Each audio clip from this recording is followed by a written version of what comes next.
Um, yeah, now we are live. So, um, welcome everybody. This is, I would say, good timing as always to talk to Markos. Markos, for me, is somebody who works with entrepreneurs in the last, I would say, 25 years.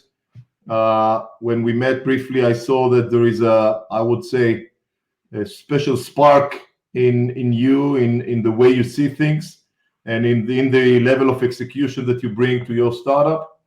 And thank you very much for taking the time to join us today. We're doing a live which is aimed and focused on sport tech startups.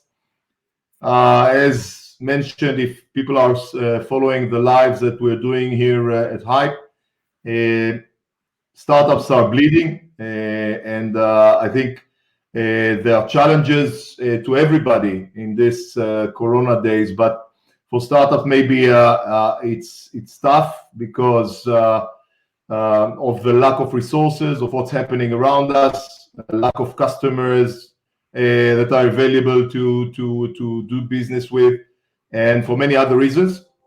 Uh, I believe that for many reasons. There are many reasons to also, I would say, consider that. I don't like the word "see this as an opportunity." It's already abused now, Marcos. But I truly believe that for most of the businesses, for most of the startups, there is something here that if we can grab it, I think it will be for the best of us later on. Now, when I talk to startups, and I talk to, I think, 10, 15 startups every week, some of them are depressed. Some of them are just, I would say, in a la la land watching video, movies. And some of them are really working like crazy. They are on the pitch, pivoting, changing, doing things to see what they can do to make, to survive this period, to win this period, and to be more ready than others when the times get better. So, you're running a successful startup, and maybe you can share a little bit from, what are the most important elements that you took on board, during this Corona period. Well, very good introduction, and I think the two most interesting, or the two most, a friend of mine actually said it a couple of days ago, and he did a lot of other companies as well, which were just like companies. So my first companies were companies. They were not startups per se. So you started doing projects, and then you took the money from that and you flipped it into the next project, and you built up your team, and you got an office. And in the end, I ended up with 25 people, more as an agency or design agency.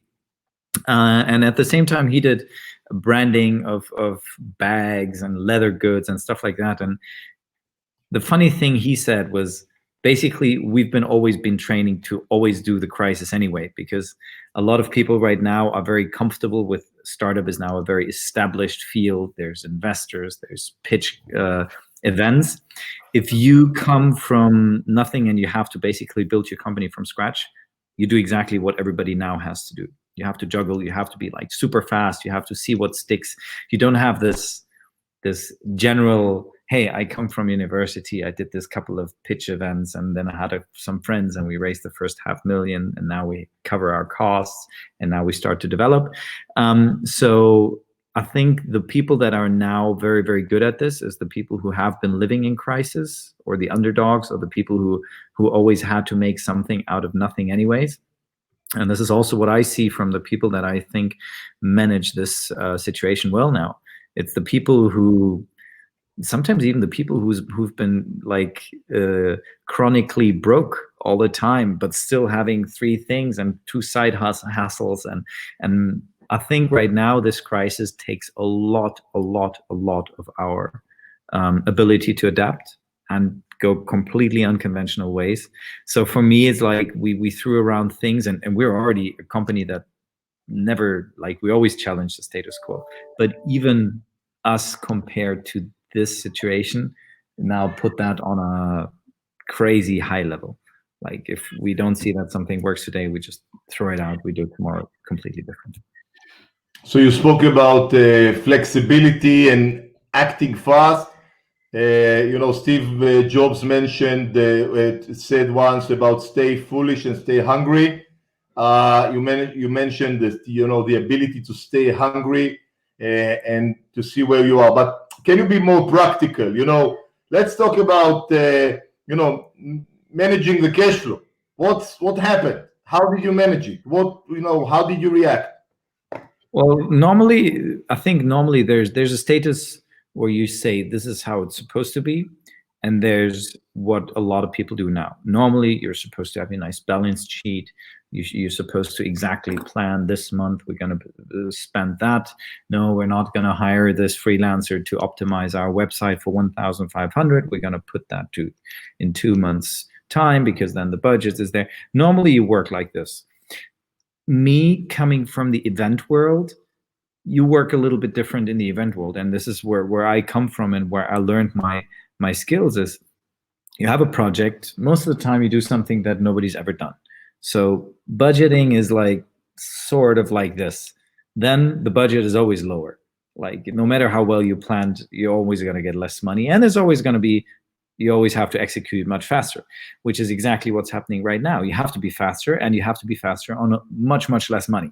So the flexibility, which is not always the most recommendable thing, but I mean, Steve Jobs also said, move fast and break things.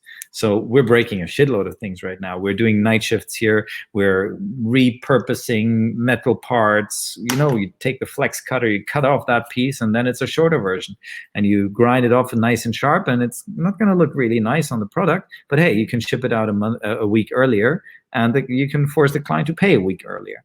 So a lot of these things, pulling out payments, I mean, the big ones do it right now, which is, I don't recommend to do it, but if you're cut in between not being able to pay your people or postponing a couple of bills, as long as you communicate well with the people, that's the most important part, call them up and just tell them, like, listen, can I push this invoice longer?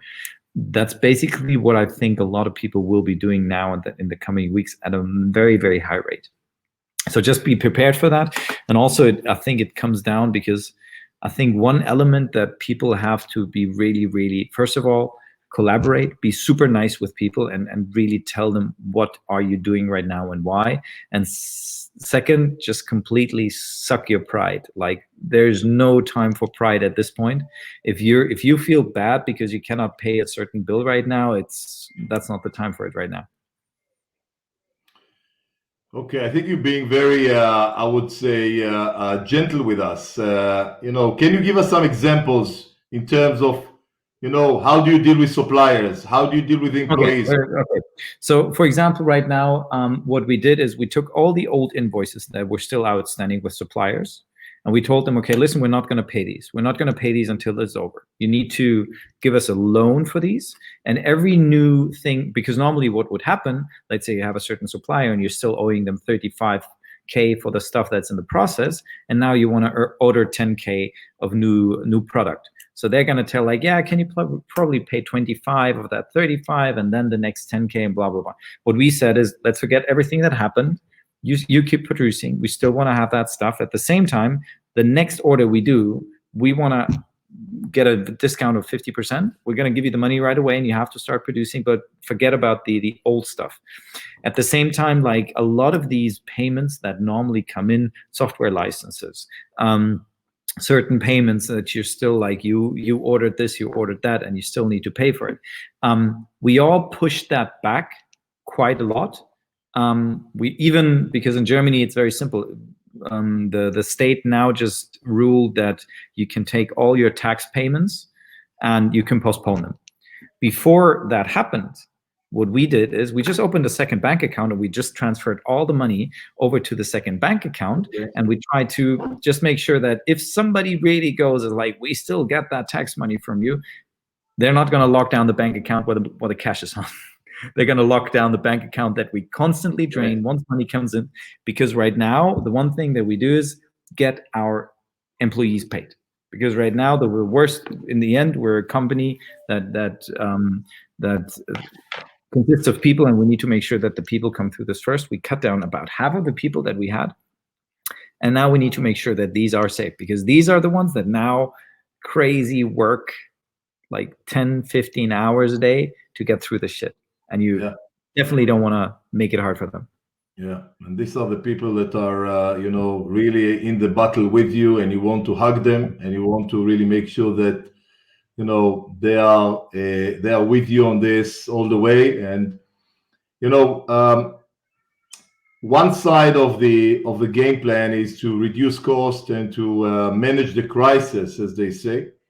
And on the other side is to look for the opportunities and to look for what is changing. And I think I mentioned it in one of my last lives that the market is changing, and there is I would say, big behavior or cultural behavior change with and we can expect people to be more looking for more technologies, but more open to technologies. And I think a lot of the startups now need to understand that maybe there is a room to take their product, make it pivoting. I say to some of them, look at your company. If you ran out of cash within two weeks, something probably wasn't exactly there in the first place. So maybe you've got the pressure now to really look at your business again and make it more accurate, better, business model, everything. But some of the companies and some of the startups already are building some virtual products. So they are thinking about being a corona of the next corona proof business. How are you preparing for that? I mean, every situation like this has a lot of opportunities, and I think the people that jump to it are always the most lucky ones.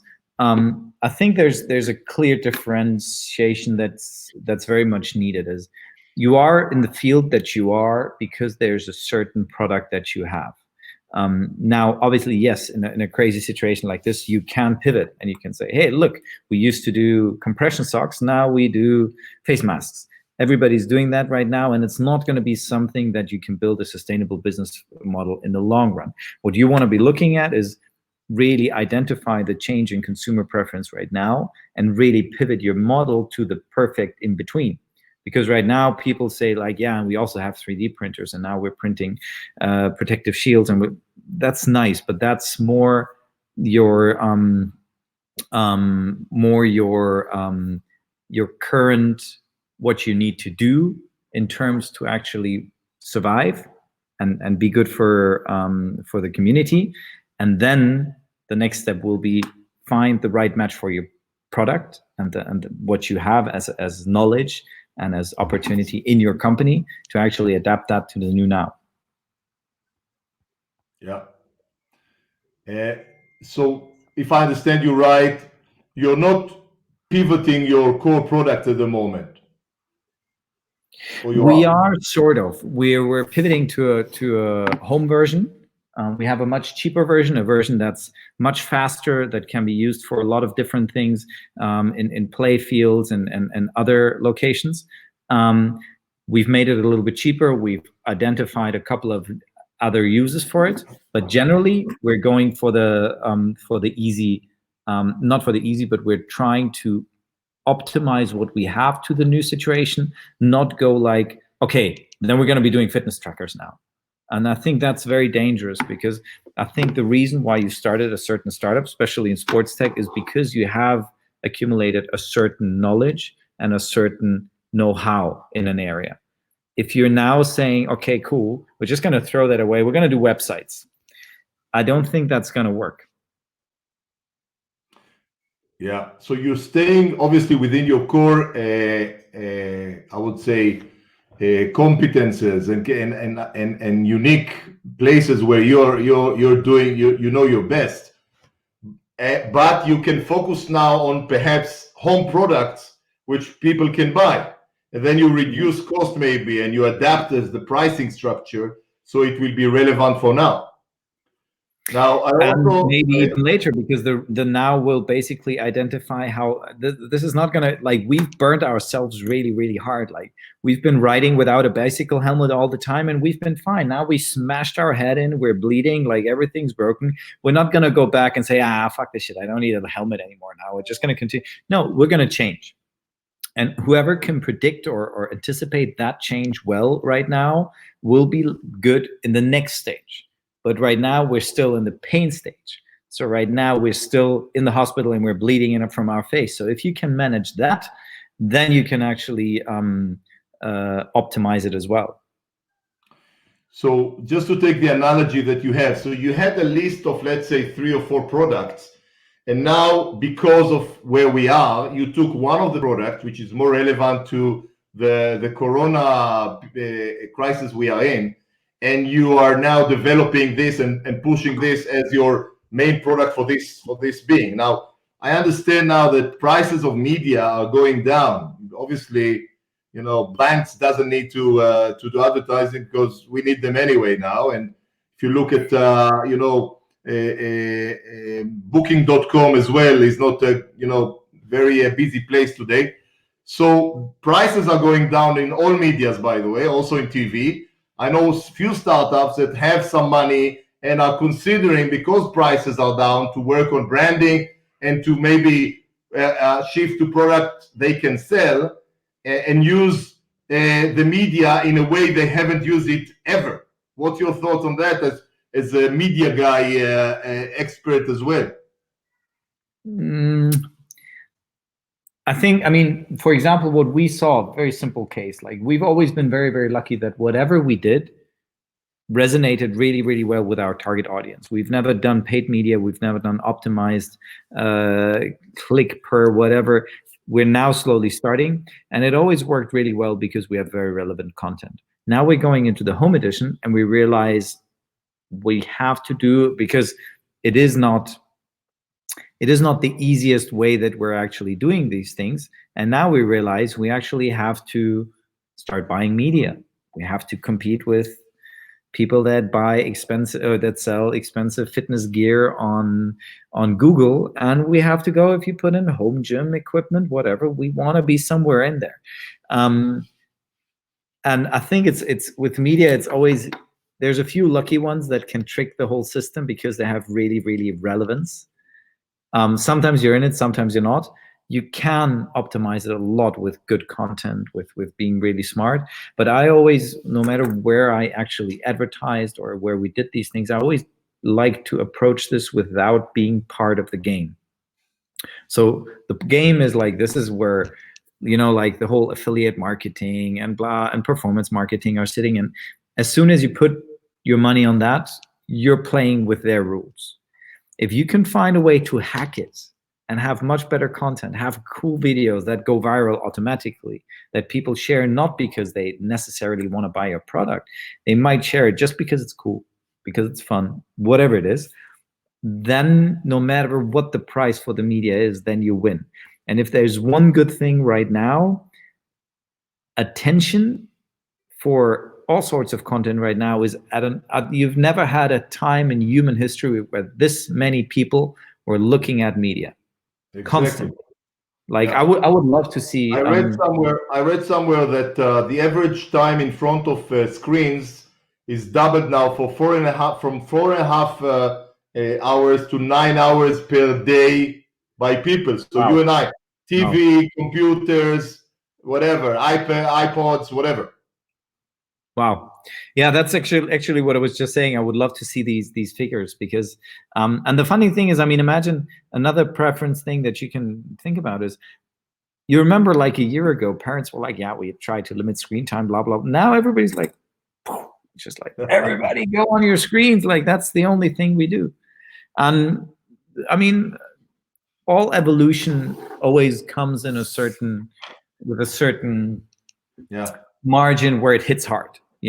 Like some fish came out of the ocean, whatever, blah, blah, blah. But at some point it like spiked because temperatures rose or whatever. And then all of a sudden it was a lot. And I think what we're seeing in our digital life is that whatever the the leaders, the opinion, the first movers, like all these people who, like you and me, have been doing, now gets like shoved down the throat of the mainstream, and it's good. Yeah. That's actually one of the positive aspects. I mean, imagine how many companies suddenly go like, hey, well, not having to go 9 to 5 is actually not bad, because when people go to their home office, they're still productive. Interesting. We never would have thought that. Now they had to find that out, and it's going to help society at least. Obviously, it comes with a hefty price tag, but then again, most change in life and humans always comes with a big price tag. Yeah.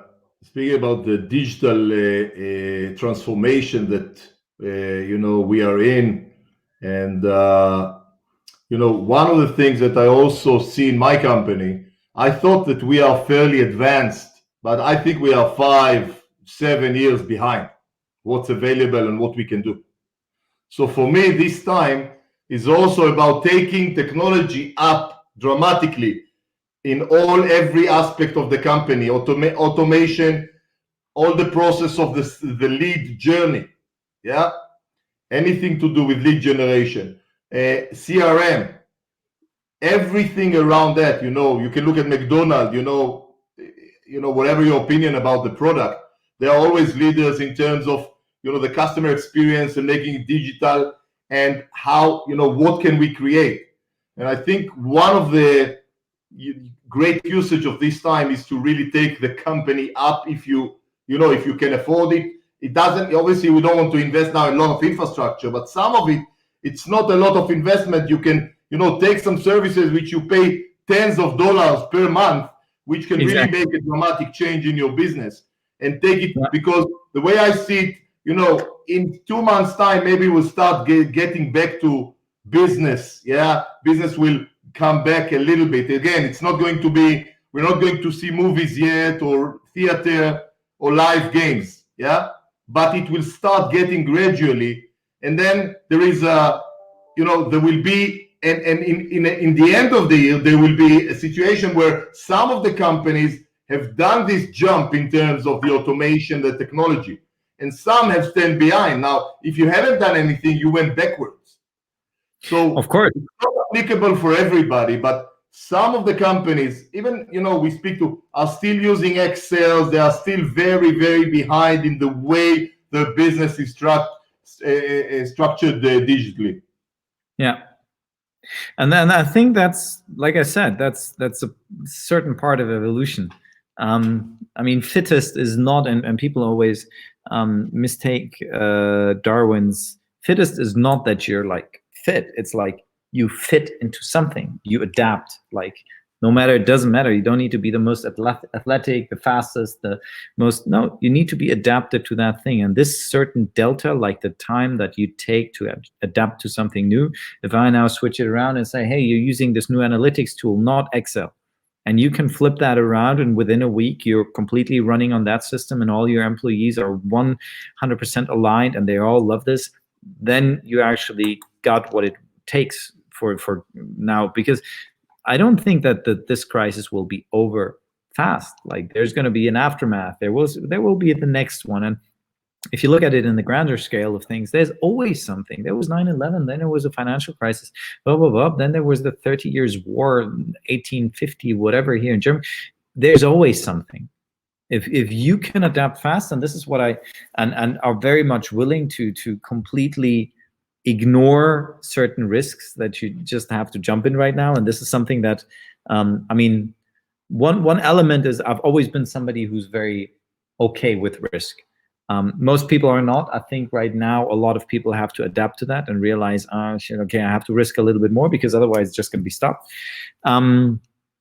And you got to be fine with it, because I think one thing that people learned with all the companies now going bankrupt, we always think that we have a certain safety buffer, a certain, like, it's never going to go below that, blah, blah. It's rarely there. Like, it's a complete illusion. Most of the time, like, even if you think you've been working for that company. You cannot trust the government to save you now. Exactly. Huh? You cannot trust the governments to save you, to wait for something to save you. I'm not going to say too much. I would never trust anybody to save me. The only person that I ever would trust is me. Like, worst case, and all these things explode and fall apart, hey, I'm going to be selling fruit and I'm going to be growing it in my garden or whatever. I'll find a way. That's the baseline that it comes down to. It doesn't come down to the baseline that you can always go back to the investor or you're always going to have a good standing in your company because you've been working with them for 15 years. They might go bankrupt tomorrow. You might not even know how shit they are on the financial side. They might be bought and you're going to be cut in a second.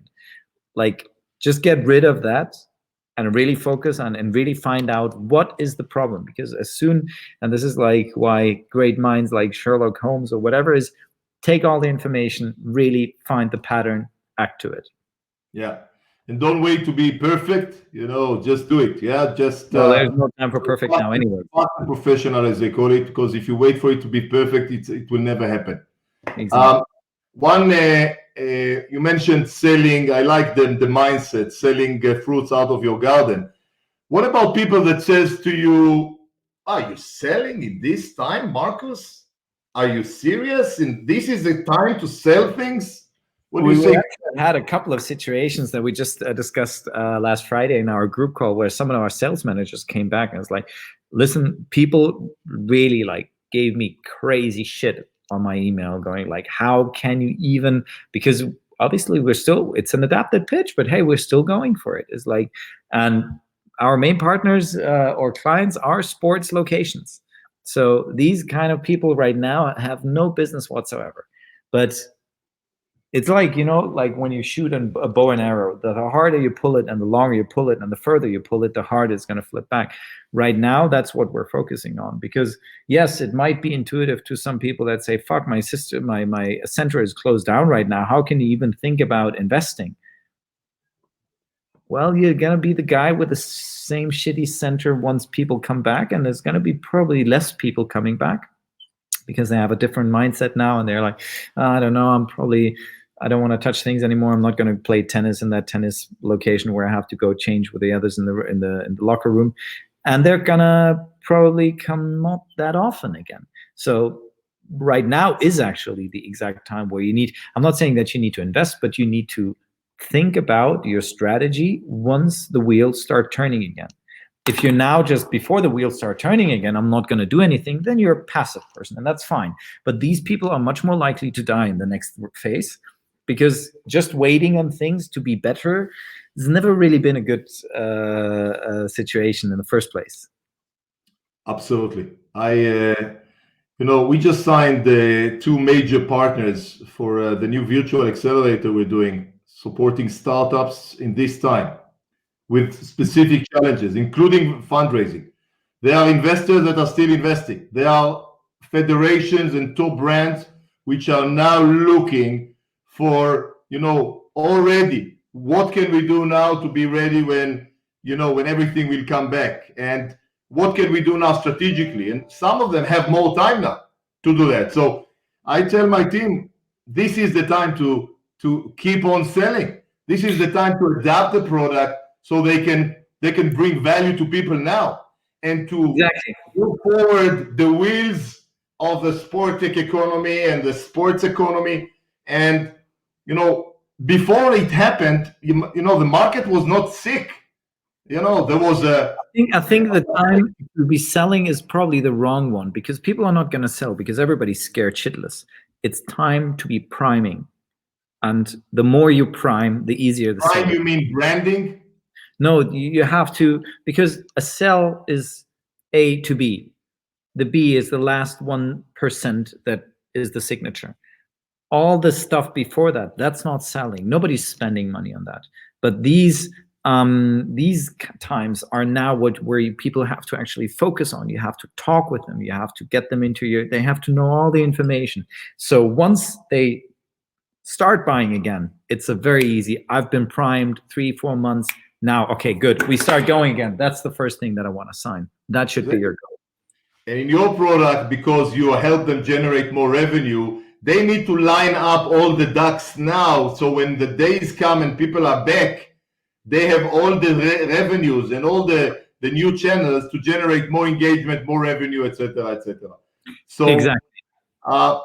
Just before we are completing this live session, I always give the example. I like to give the example of in a flight when you're flying and they're talking about the oxygen. If suddenly something happened and the oxygen is falling down, who's the first one you need to help? Obviously, is yourself, because you need to be in place, and then you can help others. Yeah. Now, this is in our world now. This is about I translate it to managing your mindset, managing your leadership, and making sure that you have the right strength. You train, you eat well, you sleep well, and you manage your energies so you can support yourself, you can build your vision, you can have your objectives and targets. I see those targets now as islands of certainty within the uncertainty we live in. So have a clarity on objectives which are clear to you and to your team. That's very powerful. And I know you have also your philosophy in terms of mindset and managing yourself. How do you see these challenges now? Right now, it's all balance. You got to be straight. You got to stick to your rules. You got to stick to your principles and be very, very focused. Like that's and take care of yourself. Like I know it's hard times, but you got to have the mental stability. Can you share what do you do in order to keep your sanity in place? I think it's generally a balance thing.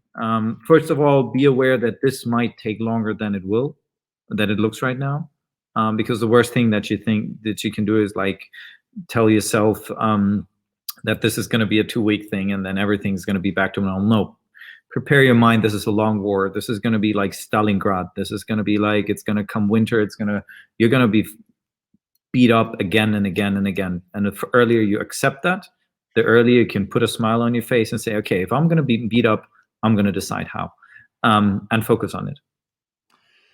Okay. I see some comments here. We'll refer to them later on the social media. I want to thank Markos again for joining. Thank all the hype team behind this, putting it together. I hope and thank obviously the sport tech startups and the sport tech ecosystem that joined us today. See you in the next live. Bye for now. Bye, everybody. Bye.